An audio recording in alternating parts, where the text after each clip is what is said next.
Hello guys, welcome to my channel commerce tips and tricks. इसमें आज इस video में आपको आज इम्पोर्टेंट जनरल के बारे में आपको बताऊंगा। जनरली जो एग्जाम्स में पूछी जाती हैं ये बहुत ही इम्पोर्टेंट एंट्रीज हैं। इसको आप वंस ट्वाइस थ्राइस अच्छी तरह रिवाइज कर लीजिए और करीब मैं आपको 20 एंट्रीज कराऊंगा। 10 एंट्री आज और 10 एंट्रीज नेक्स्ट टॉपिक में। सो हम स्टार्ट करते हैं नंबर 1 से। So columns as you know date particular debit credit. First entry is Raj started business with cash, right?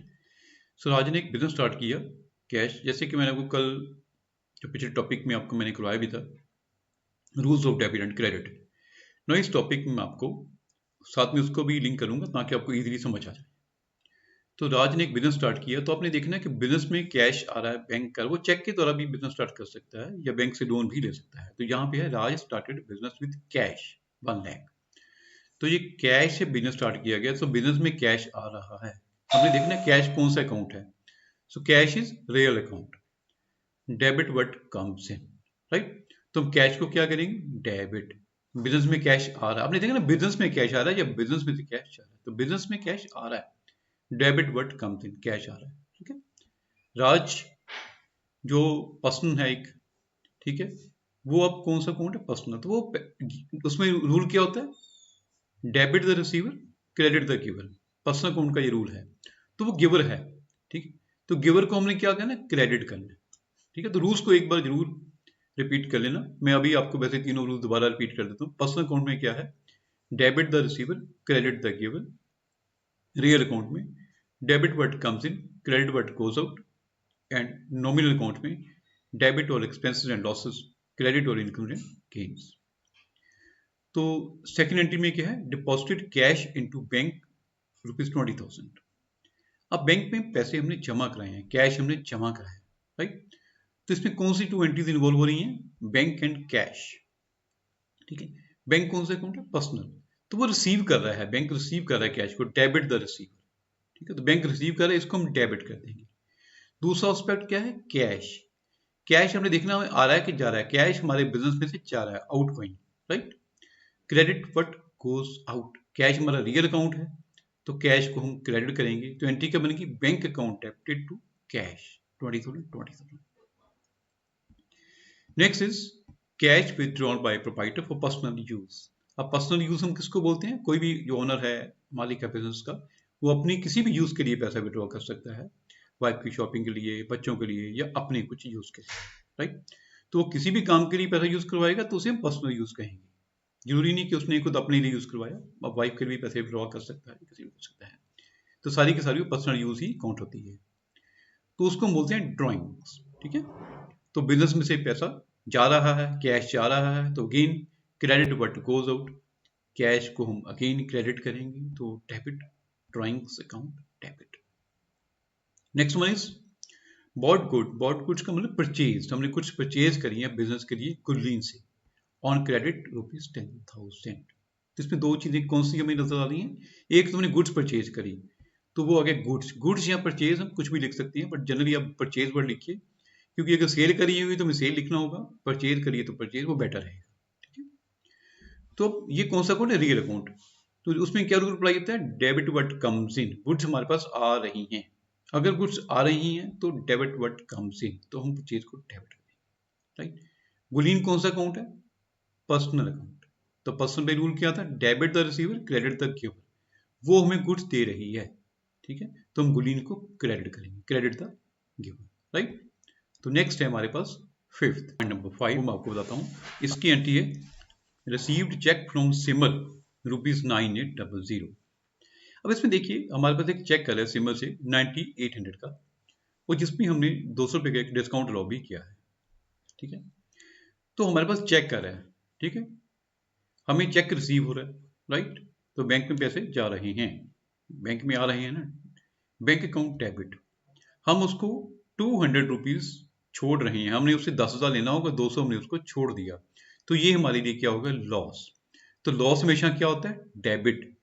ठीक है। नॉमिनल अकाउंट का रूल है ये। तो डिस्काउंट अकाउंट डेबिटेड। सिमर कौन सा अकाउंट है? पर्सनल अकाउंट, वो गिवर है। Debit the receiver, credit the giver. Giver है इसलिए हम सिमर को क्रेडिट कर देंगे। तो एंट्री बनेगी bank account debited, discount account debited, सिमर। नेक्स्ट एंट्री इसका रिवर्सल है, pay to Mahato and company 8700, discount received 300। अब हम महातो एंड कंपनी को पैसे दे रहे हैं, ठीक है। तो महातो एंड कंपनी कौन सा अकाउंट है? Personal account. Debit the receiver, credit the giver. अब वो रिसीव कर रहा है तो हम उसको डेबिट करेंगे। महातो एंड कंपनी डेबिटेड 9000। हमसे कैश जा रहा है, ठीक है। कैश कौन सा अकाउंट है? Real. Debit what comes in, credit what goes out. Cash जा रहा है, तुम कैश को क्रेडिट करेंगे टू कैश अकाउंट 8700। अब देखिए डिस्काउंट हमें मिला है, हमने उसको पैसे दिए 8700, 9000 देना था, 87 दिया, इट मीन 300 का हमें प्रॉफिट हो गया। तो ये कौन सा अकाउंट है? नॉमिनल, ठीक है। तो नॉमिनल में क्या रूल होता था? Debit all expenses and losses, credit all incomes and gains. हमें बेनिफिट है इसलिए हम डिस्काउंट को क्रेडिट करेंगे to discount 300। Number 7, Seema who owed us rupees 10,000 is declared insolvent. Only 70% could be recovered from his estate. अब सीमा से हमने 10,000 रुपये लेनी थी, उसने हमें देना था। इंस्टॉलमेंट होता है कि जब किसी की लायबिलिटीज अपनी एसेट से बढ़ जाती हैं, अब उसके पास देने के लिए कुछ नहीं होता, बहुत कम पैसे होते हैं, वो थोड़े थोड़े बांट के सबको देते हैं। किसी को 10%, किसी को 20, किसी को 50, किसी को 70, 80, वट एवर इज, ठीक है। तो हमारे बिजनेस को हमने उससे 10,000 लेना था। तो सीमा कौन है? पर्सनल अकाउंट है, वो गिवर है। Debit the receiver, credit the giver. तो सीमा को तो हम करेंगे क्रेडिट टू सीमा 10,000। हमें उसे मिला कितना? 70% कैश आ रहा है। Debit what comes in, cash आ रहा है, कैश अकाउंट डेबिट 7000। तो 3,000 कहाँ गया? वो हमारा लॉस हो गया। तो लॉस को हम डेबिट करते हैं, बैड डेट्स अकाउंट डेबिटेड। तो एंट्री बनेगी cash debit, bad debts debit to Seema. Next entry is goods costing ₹8,000 is sold for ₹6,000। यहाँ पे बहुत ध्यान रखना है, जब गुड्स को हम सेल करते हैं तो उसका जो लॉस होता है वो हमें सेपरेटली शो नहीं करना। जब किसी फिक्स्ड एसेट्स को हमने सेल करना है तो उस लॉस को हमने सेपरेटली शो करना है, चाहे लॉस हो चाहे प्रॉफिट हो। लेकिन गुड्स के टाइम पे चाहे लॉस हो चाहे प्रॉफिट हो, हमें सेपरेटली शो नहीं करना, ठीक है। हमने गुड्स को सेल किया तो हमारे पास कितने पैसे आ रहे हैं? 8,000 या 6,000 आ रहे हैं, ठीक है। कॉस्ट हमें पड़ती थी 8,000 की, तो हमें कैश कितना आ रहा है? 6,000। तो हम लिखेंगे cash account debited to sales. Cash आ गया 6,000। सेल्स को हमने क्रेडिट क्यों किया? क्योंकि गुड्स हमसे जा रही हैं। Debit what comes in, credit what goes out. तो ये आ गया entry cash account debited to sales 6,000। Next, same अब फिक्स एसेट की बात करते हैं। हमने एक फर्नीचर बेचा, furniture costing 18,000 is sold for 16,000। अब देखो ये फिक्स एसेट है, इसमें हमें लॉस हो रहा है 2,000 का, तो इसे हम सेपरेटली शो करेंगे। तो एंट्री क्या बनेगी? हमें पास कैश कितना आ रहा है? 16,000। Debit what comes in, cash account debited. Loss, जैसे कि आपको बोला मैंने कि लॉस हमेशा डेबिट करेंगे, तो loss on sale of furniture 2,000, और फर्नीचर हमसे जा रहा है to furniture 18,000, right. Next entry number 10, shares. Shares होता है जब हम किसी मार्केट में हम इन्वेस्टमेंट करते हैं, शेयर्स, डिबेंचर्स, बॉन्ड्स, कुछ भी हो सकता है। तो शेयर्स हम परचेज करते हैं, 15,000 के हमने करे हुए थे, उसको हमने 20,000 का सेल कर दिया, ठीक है। जब हम सेल करते हैं तो या परचेज करते हैं तो उसके लिए हमें ब्रोकरेज भी पड़ती है। तो हमने जब शेयर्स को सेल करा तो हमें उसकी ब्रोकरेज पड़ गई 1,000, राइट। अब हमने सेल कितने का किया? 20,000 का, जिसमें हमने ब्रोकरेज कितनी पे करी? 1,000। इट मीन्स 20,000 में से 1,000 चला गया, बाकी बचे 19,000। तो कैश हमारे पास आ रहा है 19,000। इन्वेस्टमेंट हमने कितनी करी है? 15,000 की, ठीक है। शेयर्स टू इन्वेस्टमेंट लिख सकते हैं, टू शेयर्स भी लिख सकते हैं, but better it is if you write investment word. To investment आ गया हमारे पास 15,000, to profit on sale of investment 4,000, क्योंकि 15 की हमने इन्वेस्ट करा था, 19,000 हमें आ रहा है, तो 4,000 का हमें प्रॉफिट हो रहा है, क्योंकि 19 आ रहा है, 15 इन्वेस्ट करा, तो 4,000 इज प्रॉफिट।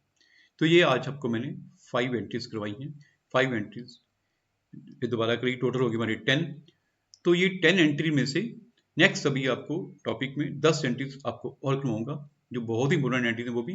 तो ये 20 एंट्रीज को आप वंस, ट्वाइस, उसको रिपीट कर लीजिए अच्छी तरह, मोस्ट प्रोबेबली एग्जामिनेशन में आपको यही आएगी। ठीक है, ऑल द बेस्ट, अगले टॉपिक में मिलते हैं हम। तो अब आपको लगातार आप इसको लाइक शेयर एंड सब्सक्राइब करते रहिए, ताकि आपको तो बेनिफिट होगा, मैक्सिमम स्टूडेंट्स को भी बेनिफिट करिए। Thank you.